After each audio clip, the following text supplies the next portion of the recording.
তবু মনে রেখো, যদি দূরে যাই চলে, যদি পুরাতন প্রেম ঢাকা পড়ে যায় নবপ্রেম জালে, যদি থাকি কাছাকাছি দেখিতে না পাও ছায়ার মতন, আছি না আছি তবু মনে রেখো, যদি জল আসে আখি পাতে, একদিন যদি খেলা থেমে যায় মধুরাতে, তবু মনে রেখো, একদিন যদি বাধা পড়ে কাজে শারদ প্রাতে, মনে রেখো, যদি পড়িয়া মনে ছলো ছলো জল নাই দেখা দেয় নয়ন কোণে, তবু মনে রেখো। আসসালামু আলাইকুম, কেমন আছেন সবাই? হয়তো বুঝতেই পারছেন এই পুরনো স্মৃতির সাথে যোগসূতো বাঁধার যে প্রচেষ্টা সেটা কেন। আপনার অনুমান সঠিক। আমরা আজকে এসেছি স্মৃতির মণিকোঠায় বাঁধানো সকল ফ্রেমের উন্মোচন করতে, অর্থাৎ জাদুঘরে। বরাবরের মতো এবারও আমরা চেষ্টা করব জাদুঘরের ভিতরে পুরোটা জায়গা আপনাদেরকে ঘুরে দেখাতে, যতটুকু সম্ভব আমাদের সাথেই থাকুন। আর জাদুঘরের ভিতরে অনেক জায়গাতেই নিষেধাজ্ঞা আছে, সম্পূর্ণ ভিডিওটা হয়তো দেখাতে পারবো না। যে সমস্ত জায়গা ভিডিও করা সম্ভব হবে, যতটুকু সম্ভব হবে সেটুকু জায়গা আপনাদেরকে ঘুরিয়ে দেখাবো এবং পুরাটা ভিডিও সহকারে আনার চেষ্টা করব যতটুকু দেখানো সম্ভব। কেননা আসলে জাতীয় ঐতিহ্যের জায়গাগুলোতে আমাদের ইন্টারেস্টগুলো যদি তৈরি করা যায়, তাহলে আমরা আসলে এই সমস্ত জায়গাতে এসে ভ্রমণ করলে আমরা আমাদের পুরনো ঐতিহ্যগুলো, ইতিহাসগুলো সম্পর্কে পরিপূর্ণ একটা স্বচ্ছ ধারণা পেতে পারি।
এই পর্যায়ে এসে আমরা কিছু বাংলাদেশের ভূমিরূপ দেখতে পাচ্ছি। এখানে আছে কাঁচবালি, ম্যাগনেটাইট, সিডারাইট, বিভিন্ন ধরনের যে সমস্ত ভূমিরূপ বাংলাদেশে আছে, যে ধরনের খনিজ বালি, মাটি, বিভিন্ন ধরনের পদার্থ বাংলাদেশে পাওয়া যায়, সেই সমস্ত জিনিসগুলাই এখানে দেখানো হয়েছে, এখানে উপস্থাপন করা হয়েছে।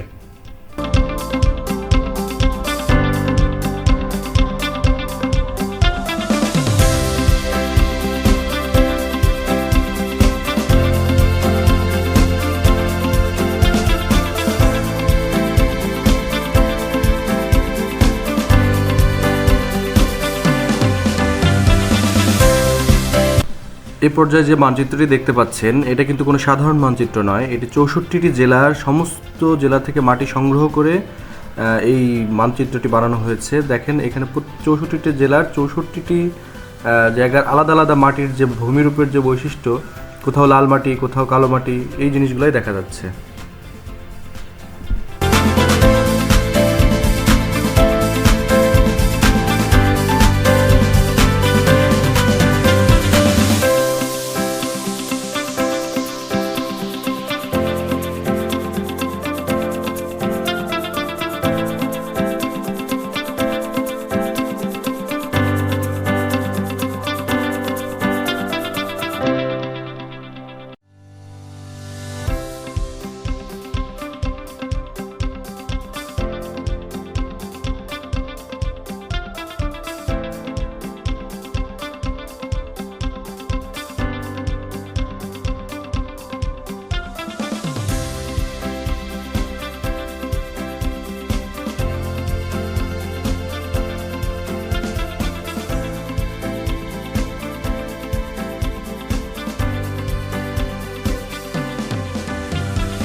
দর্শক বন্ধুরা, এখন যেই গাছটি দেখতে পাচ্ছেন এটা আসলে গাছ না, এটা একটা প্রস্তরীভূত কাঠ, মানে এটা পাথরে রূপান্তরিত হয়েছে। এটা 20 লক্ষ বছর পূর্বে এটা একটা গাছের কাণ্ড ছিল। এখন বর্তমানে এই লক্ষ বছরের ব্যবধানে এটা মাটির নিচে থাকতে থাকতে এটা পাথরের আকার ধারণ করছে। চিন্তা করতে পারেন একটা কাঠ কিভাবে আসলে এইভাবে পাথরে পরিণত হতে পারে। অসাধারণ একটা জিনিস, আপনারা অবশ্যই দেখবেন আসলে এখানে এটা।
কণ্ঠ পাখি, খালি শুধু বলে গিয়েছি সারা জীবন, এখন দেখতে পাচ্ছি সেই নীলকণ্ঠ পাখি। এই বাংলায় হয়তো মানুষ নয়, হয়তো বা শঙ্খচিল শালিকের বেশে, এই সেই শঙ্খচিল।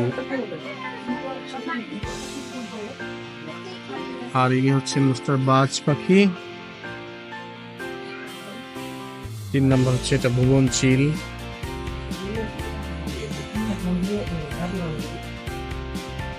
আর এটা হচ্ছে কালো ডানা বাজ পাখি, কিন্তু কালো ডানাটা। আর হচ্ছে বড় বাজ পাখি ডারমড।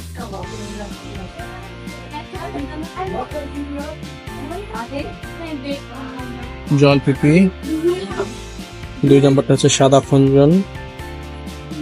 3 নম্বরটা ডাহুক পাখি। 4 নম্বরটা কালো কুট। 5 নম্বরটা ডুগুনি। বাংলাদেশে এখন খুব একটা দেখা যায় না বন্ধু, বিদেশে অনেক পাওয়া যায় এখনো। সারা ওয়ার্ল্ডেই এখন এটা বিলুপ্ত প্রায় একটা প্রাণীগুচ্ছের মধ্যে একটা বনগুই। বাংলাদেশে আগে অনেক পাওয়া যেত, এখনো পাওয়া যায় না। এটা হচ্ছে লাল বানর।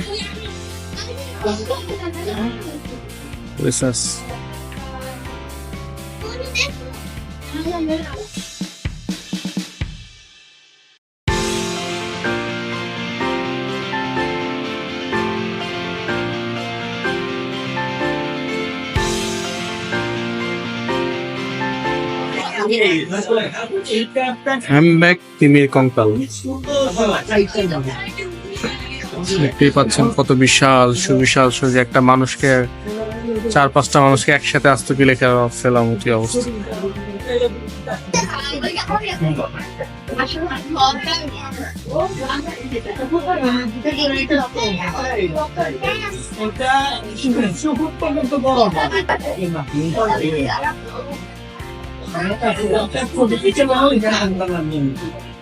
এই মাছ 300 ফিট পর্যন্ত বড় হয়।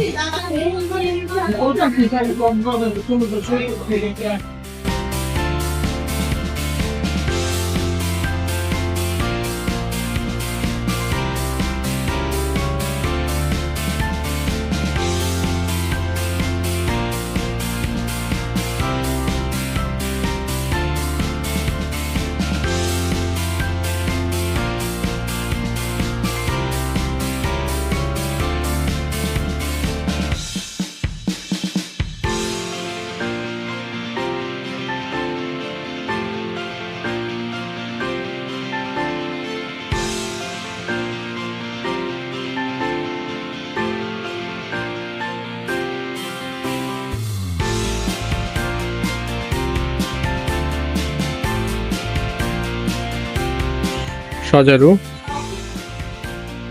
পাশেই আছে চিতা বিড়াল। চিতা বলতে একটি বিড়াল, বন্যপ্রাণী গাছের মধ্যে একটি, বাংলাদেশে এখন বিলুপ্ত, প্রায় এটা বিলুপ্ত হতে হয়ে গেছে।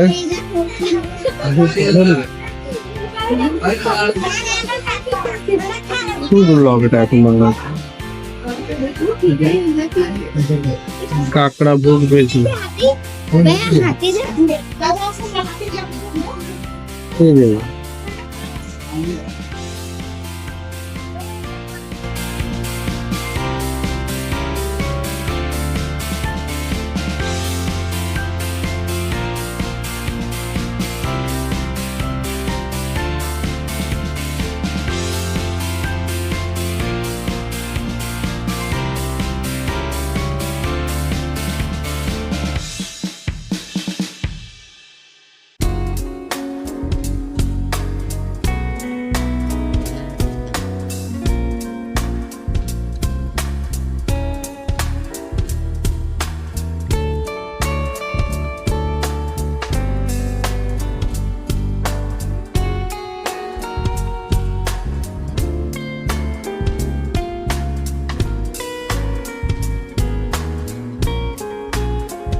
এ পর্যায়ে আপনারা দেখতে পাচ্ছেন অনেক বছর পুরনো একটা মুদ্রণ যন্ত্র। এটা দিয়ে ছাপার কাজ করা হতো, মুদ্রণের কাজ করা হতো। প্রাচীন আমলের জিনিসগুলো এখনো লন্ডনের কিছু কিছু জায়গাতে এই ধরনের প্রাচীন জিনিসপত্র দিয়ে কাজ এখনো চলে, ঐতিহ্য ধরে রাখার জন্য। বাংলাদেশে যদিও নাই, তবে এটা দেখতে অসাধারণ ছিল, দেখার মতো একটা জিনিস। এর আগে আমরা সব শিলালিপিগুলো দেখছিলাম, কিছু প্রাচীন মূর্তিগুলো দেখছিলাম, এখন একটা মুদ্রণ যন্ত্র দেখলাম। এটা অসাধারণ একটা জিনিস, দেখার মতো। আপনারা আসবেন অবশ্যই এগুলো দেখার জন্য। আরও অনেক কিছু দেখানোর ইচ্ছে ছিল আপনাদেরকে, আসলে সময়ের অভাবে আমরা পুরোটা ক্যাপচার করতে পারিনি। আমরা একটু পরে ঢুকেছিলাম জাদুঘরে। যদি পারতাম সম্পূর্ণ জায়গাটাকে বিশ্লেষণ করে দেখাতে গেলে সেটা অনেক সময়ের ব্যাপার, একেবারে পুরো একটা দিন হয়তো বা এর পেছনে দেওয়ার প্রয়োজন। সুন্দর করে যদি দেখানো যেত বিষয়গুলোকে, আপনারা অনেক ভালো বুঝতে পারতেন এবং আমাদের পুরনো ঐতিহ্যগুলো সম্পর্কে ভালোভাবে জানতে পারতেন। তারপর আপনাদের কাছে অনুরোধ থাকবে, আপনারা জাদুঘরে অবশ্যই আসবেন এবং এসে আমাদের এই পুরনো স্মৃতিগুলোকে রোমন্থন করবেন, দেখার চেষ্টা করবেন এবং আমাদের চ্যানেলটাকে সাবস্ক্রাইব করে আমাদের পাশে থাকবেন এবং আমাদেরকে উৎসাহ প্রদান করবেন। ধন্যবাদ আপনাদের সবাইকে।